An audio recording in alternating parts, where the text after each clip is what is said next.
Hey y'all, Jackie here. Today I am tackling project number 2 on my UFO pile, the Carbonara Skirt. Bonjour and welcome to Cooking with Chef Jackie. Today we are going to talk about the most important element of French cooking, precision. After all, you cannot be a cook if you cannot be precise. I remember when I was just a young little chef-lad studying with the great Escoffier. My master would walk around with a ruler while we were dicing the carottes. He would measure each single dice to make sure they were all the same size. And if they were not the same size, he would throw the entire thing away, and I would have to do it again and again and again until it was perfect. Why do we do this? Why do we have to be so precise in the cooking? It is obvious, is it not? If your pieces of carrot are different sizes, they will cook at different rates, and some will be soggy and some will be crispy and done. Okay, let's get real here for a minute. There's a time and a place where precision is important, right? If you are making a souffle or baking a cake or really cooking anything French, it's important to be precise. Yeah, you need your ratios right, you need all of your pieces diced correctly so that it can cook all at the same time. If you don't do that, if your ratios are wrong, then you're gonna come up with something that might not turn out so well. Sewing is the same way. Sometimes it's really important to be precise. If you're sewing boning channels in a corset, for example, or top stitching casing, or fitting a pair of pants, you need to be precise or you're gonna end up with a disaster. On the other hand, sometimes the best projects are the ones that you just throw together, right? Like cooking. Sometimes all I wanna do is throw together a couple of things, stuff that I've already have on hand in my pantry or my freezer, cook it up in half an hour and be done and have something delicious. Sewing's the same way, right? Sometimes we just see some fabric that we want and want to do something with it without the kerfluffle of finding a pattern, buying a pattern, sizing a pattern, putting it together. This is my skirt a la carbonara. It's a technique that you can apply in any ratio, in any way, with stuff that you probably already have on hand, and know that it's going to come out exactly right. Okay, so that's it for now. I'm gonna get back to cutting this onion. It is super strong, and I don't wanna start crying on camera. As Chef Jackie was so kind to explain, this is more a technique than an actual pattern, which is great because you can apply it to anything you've got. That extra yard of fabric you picked up somewhere that you really liked but didn't have a plan for, you can make a skirt out of it. You can use this pattern to make a short skirt like I'm wearing now. You can also use it to make a maxi skirt. This skirt in particular is pleated. If you can see, it's got a box pleat here and then knife pleats, and there's a zipper on the back. Today I'm actually going to be making a skirt with an elasticized waistband, and really the only difference is that one you use elastic for the waistband, the other one you need to have a zipper for. So the fabric in question that I picked up on sale that I loved was this super cute cacti-print cotton gauze. It's going to be awesome to wear in the summertime, and let's be honest, it's the beginning of May and it's already hot outside, so as soon as I finish this, I'm going to be able to wear it and I'm super excited. The best thing about this pattern is that it is super quick to do. In theory, one should be able to make this skirt in an hour or two, or in an afternoon at the slowest. Whether I'll manage to do it today or not, we'll see. Filming makes everything take like 3 times as long. But cross your fingers, I'm going to try and knock this out this afternoon. All right, so like Chef Jackie said, these are more of guidelines or a process rather than an actual skirt pattern. This means that it is a highly customizable and you can sort of modify it to fit what you have on hand. Like pasta carbonara. And incidentally, if any of you want to see me do a video on my actual carbonara recipe, leave me a comment below and let me know, because I like to cook as much as I like to sew.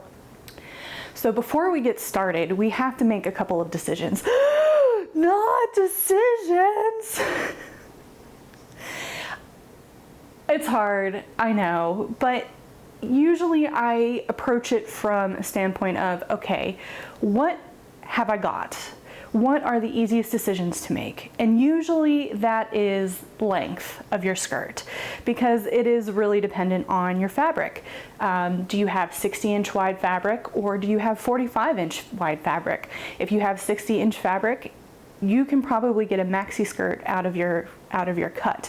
If you only have a 45-inch fabric, you might be able to get a maxi skirt out of it, but it's probably going to be easier to get a knee length or above skirt. For me, for this project, I really didn't have to make the decision at all because it is a one-way fabric. I had to cut this fabric in the direction of the pattern. A lot of the times you can change it, you know, you don't have to cut it along the selvages. You can flip it if you want to. It doesn't really matter where the grain is going for this project. That does matter in a lot of projects, but not for this. But I didn't have that luxury because I didn't want my cacti to be upside down. So that was a decision I didn't have to make, which was great. Once you've figured out how long you want your skirt, then you kind of need to start thinking about two things: your waistband and what you actually want your skirt to look like. So the waistband decision can be made by what you have on hand. Do you have a zipper hanging around? Then you can do a nice flat fitted waistband, and that'll give you lots of options. You can gather your skirt together, you can pleat your skirt together, or you can do an A-line. If all you have is elastic, then you're probably going to be sticking with a nice gathered skirt, because trying to do a stretchy waistband with pleats or A-line doesn't work too well. I wanted to do an elastic waistband for this one just for ease of fit.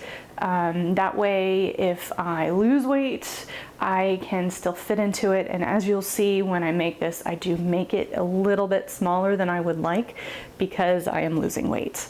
My decisions have been made. I'm ready to go. Let's get to the cutting. First, I folded the fabric in half, making sure the design was facing up. Then I cut it to get my front and back pieces.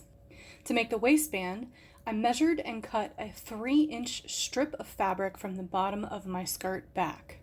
Depending on how wide your fabric is or your measurements, you may need to cut 2 strips. Because I wanted the skirt to be about knee length and I'm short, that meant that I had enough fabric to cut out pockets. I took the skirt front and folded it into half. This fabric made getting even edges a particular challenge.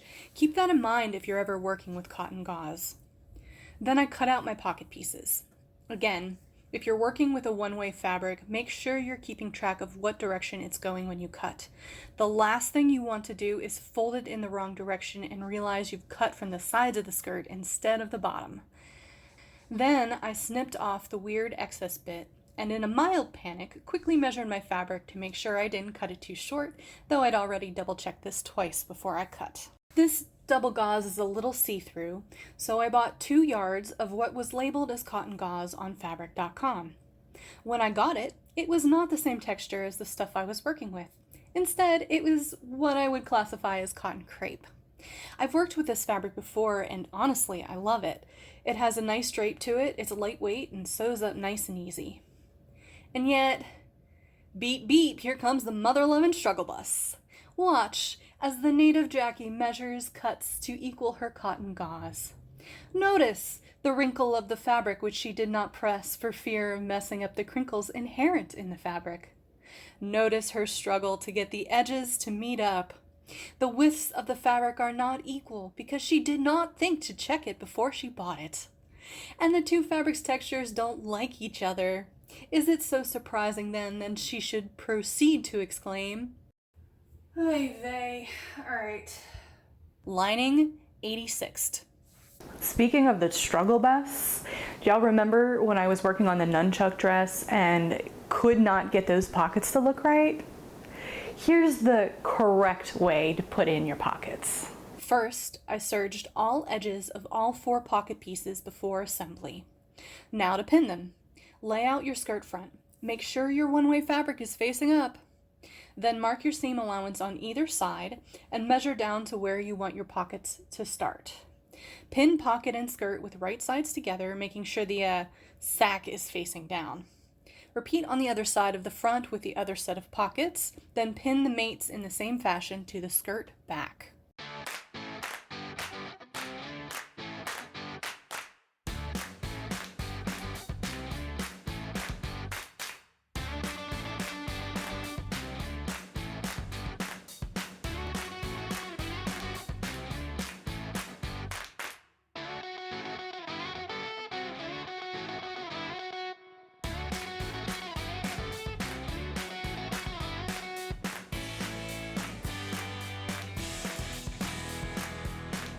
Sew the pockets to side seams, then understitch to the seam allowance. I forgot to film this. Sorry guys. Then lay your fabric back out. Flip out the pockets and iron the seams. Do this on all sides. Notice my new big girl iron. No more deposits and wet spots on my fabric. Now with right sides together, pin side seams, making sure to match the edges of the pockets as well as the sides of the skirt.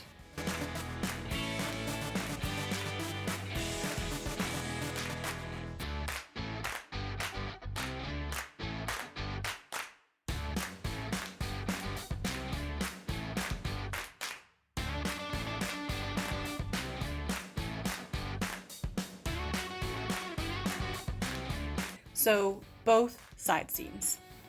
Okay, so I'm gonna sew this whole side seam, including the actual pocket, all in one go.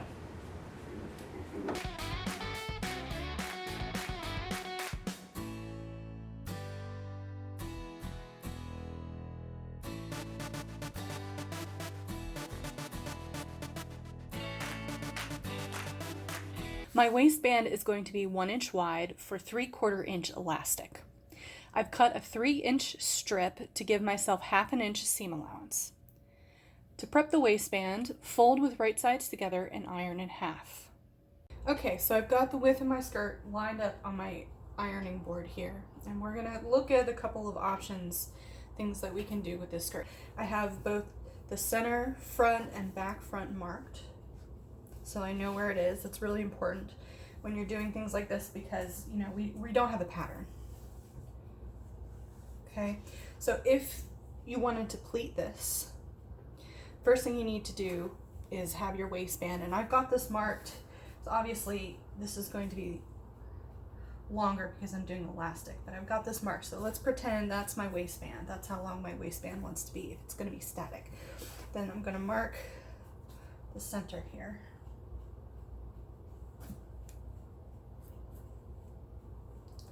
I don't want to mark that too much because that's going to confuse me later, but so put this, match the center front, okay, and I'm just going to pin this down right here. Okay. And then, like my orange skirt, I had a box pleat in the center, so just like that, and then other way, and just eyeball it. You don't need to be super exact with this. Just pin it, try it on, see how it looks. If it needs to be adjusted, then adjust it. It's not rocket science. I know some people just agonize over their pleating, and it really makes life hard. So I only have 2 pleats. I made 2 really big pleats here, right? Pull it in just a little bit. So it looks even on both sides, right? So there's 1 box pleat in the center and then 2 knife pleats.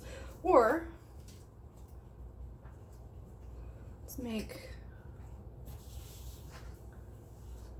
the box pleat a little bit smaller. Okay.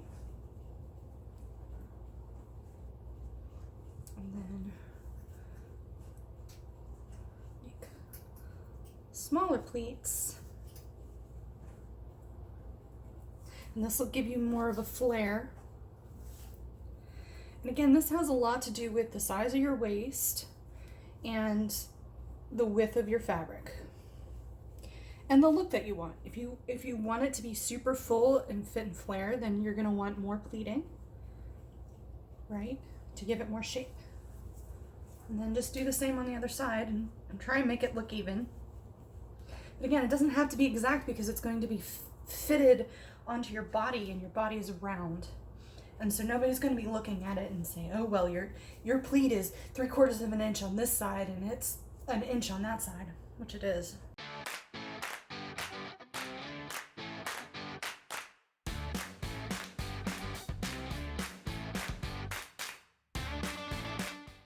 Okay, so then it's pleated, right? And you would just baste it to the waistband and do the same on the back. If you wanted to make this A-line, then the width of your fabric needs to be much smaller. And I would take the measurement of your waist. I don't know what I was trying to explain in this section, but it was not how to make an A-line skirt. So here's kind of a basic rundown with diagrams. For the skirt front, take the measurement of your waist, divide by 2. Add 2 to 4 inches to that measurement, and then mark it in the center of your fabric. Draw a line from the top to the bottom of your fabric, cut off those little triangles. There's your front. For the back, it's a little bit more complicated because we're going to put a zipper in it. So take your half waist measurement and add 3 to 5 inches to it. This gives you a 1/2 inch of seam allowance for your zipper. Cut that in the center of your fabric, draw your line down to the bottom, cut out those triangles. Then fold your skirt back in half and cut that center back seam. If you'd like, you only need to cut it down to the length of your zipper. I think it's a lot easier to just do the whole seam. But you know, if you're feeling lazy, then do whatever you want. You know, it's flexible. That's the whole point of this project. It's flexible. So when you construct this as an A-line, you'll want to gather the top of your waist, just like I'm going to do for this skirt. Only, you know, it'll be less, and your waistband will be cut to the width of your waist instead of like giant to give it stretch. So gather it, mark your centers, make sure that the gathers are spread evenly through the center front and the center back, and then you'll just zip up your seams on the side and the back, making sure to leave that extra space for your zipper. Add your zipper, and the rest of the construction is going to be pretty much the same as the rest of my skirt. Okay, so I don't know if you can see this, but I have done 2 rows of basting stitches at the top of this to gather. Because this skirt doesn't have a front or back seam, I did the gathering on the side seam here, right? And this is where I'm going to pull. Now, it changes it a little bit. Normally I would put this waistband in the back, but to have less seams, I'm going to put the waistband on the side over here. So I have this quartered, and then I'm going to mark, right? So this is the side, okay? This is the side. This is center front and back, okay? Gather both sides of the skirt until it's the approximate length of the waistband. It doesn't have to be perfect at this point, just eyeball it. Then begin pinning your waistband. Match your centers and side seams first, then pull the gathers to fit in between. Baste the waistband to the skirt all the way around. I'm going to baste the waistband together, okay? It's important that you just baste it, because if you shut it, then you won't be able to put your elastic in. But we need it closed so that we can get it on the waistband correctly. And gonna put a pin right here to stop the skirt from getting caught. And then just with a long stitch,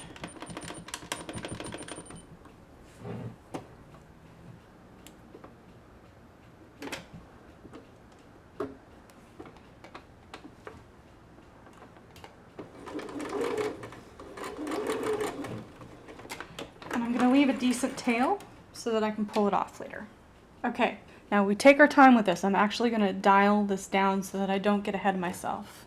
It's important to do this right the first time, especially with this fabric, because this fabric is not very forgiving and it will come unwoven if I pick it out too many times. So I'm just gonna take my time and make sure that it's correct instead of trying to zip through this.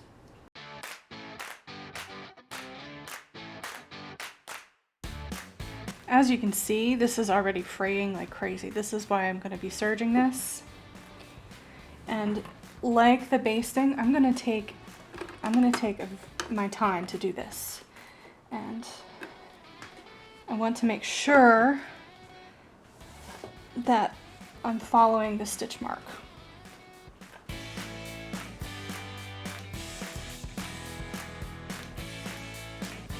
Once the waistband is sewn, remove all basting stitches and iron. Now to add the elastic. I like to do this with a safety pin at the edge to make my life easier. Thread the elastic all the way through to the other side. Then pin the two edges together and pull the majority of the elastic into the waistband, making sure it's not twisted. As you see, mine was. Twice in a row.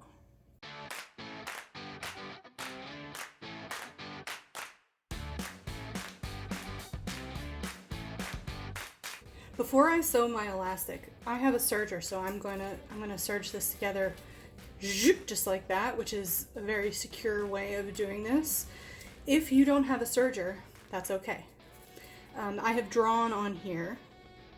You would just place your elastic together like this, so it's overlapping. So if you're gonna do it this way, make sure you give yourself an extra inch or so in your elastic measurements, because you're gonna overlap it. And then where I've drawn in green, you would go over with a straight stitch. Zoop, zoop, zoop, so you make a square and then sew across in the middle. And that'll be a really nice, secure handle on your elastic. Sew your elastic together. If you've serged the edges, make sure you secure the ends by pulling them through the stitches. Normally I don't bother with this, but on a short seam like this elastic, you really want to make the effort to do it. Pull all the elastic into the waistband, then tuck one seam allowance over the other. Slip stitch the seam closed.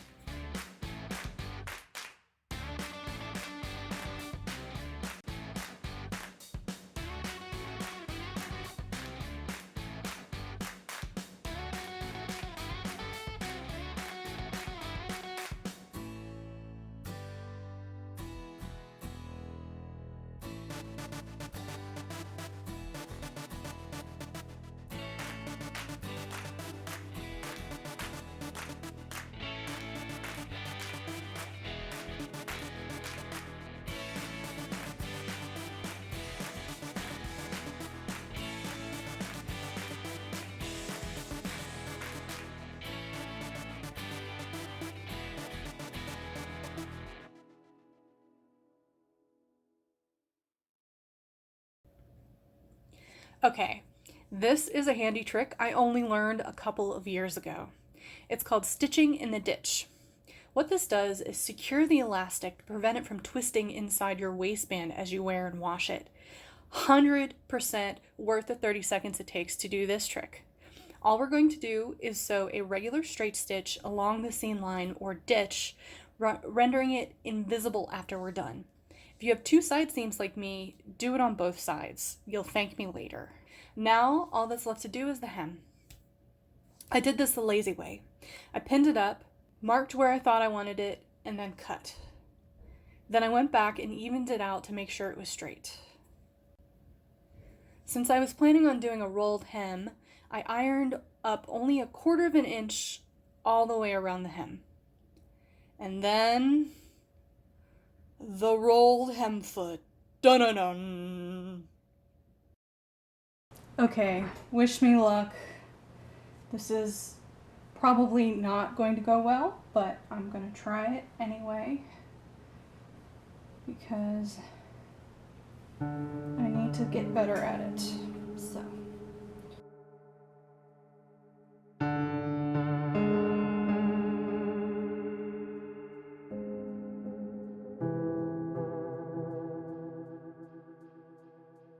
Oh, it's doing something weird already. Okay. Oh no, I'm hooked.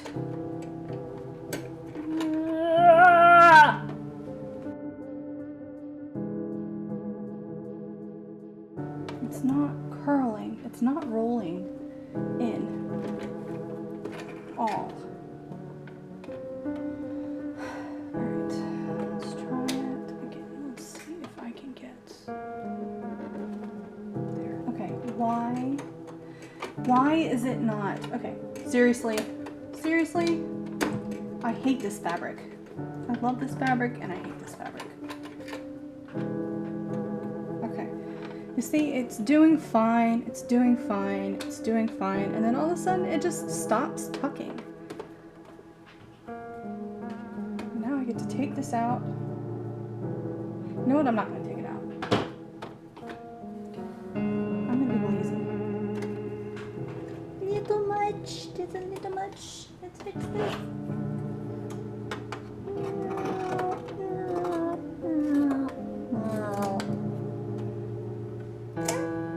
Alright, now it's just not rolling at all. We're learning together, folks. We are learning together. Okay, that's, I can't. That's unacceptable. What is that noise? Get back to that noise. Okay. Oh, it's just this last little bit. This last little bit is gonna be ugly.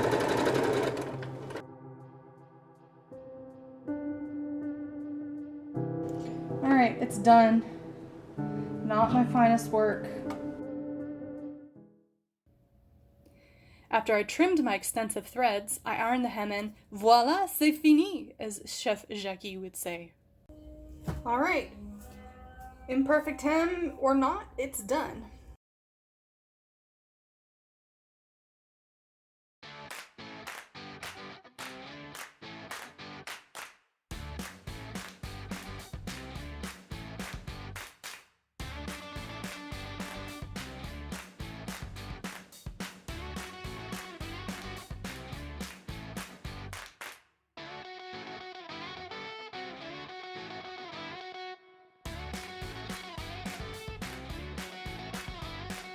So I'm really happy with the way this skirt turned out. It's super cute. I love the pattern. It's lightweight. I have learned a couple of things though. Working with this double gauze was kind of a pain. If you're new to sewing, I do not recommend using this fabric because it is super wiggly. It was so hard to get a nice straight cut with it because it just wanted to move because it's so lightweight. I just wanted to move every time I touched it, and I didn't like that too much. It also frays like nothing. If you don't have a serger, be prepared. You're gonna have to either zigzag all of your edges or fell everything down, something in case of pink them if you want, but you can't leave these edges raw because they will fray in about 3 seconds.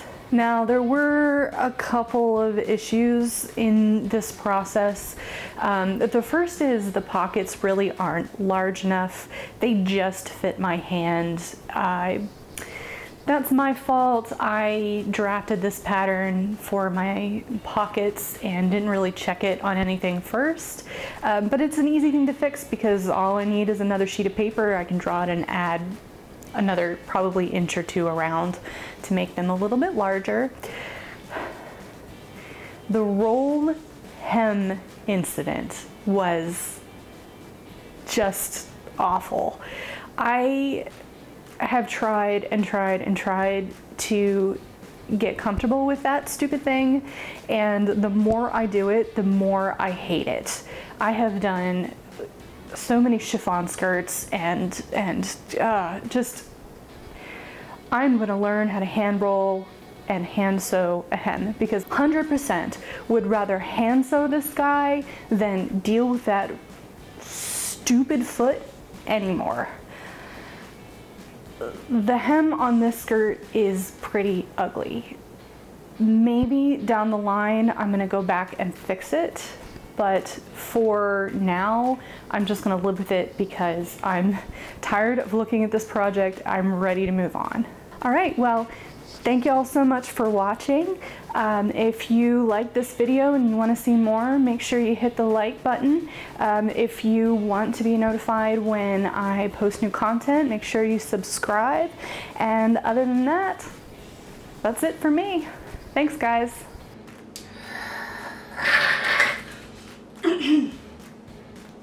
Hey guys!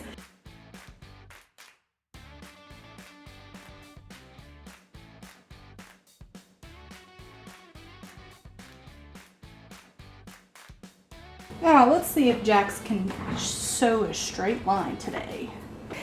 You guys remember when I was working on the nunchuck dress? The nunchuck? Nunchuck, dude!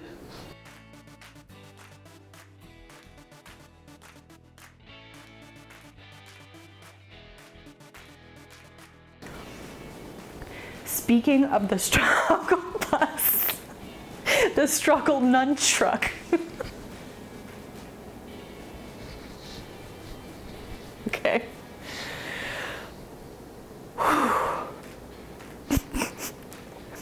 It's not even funny. Okay.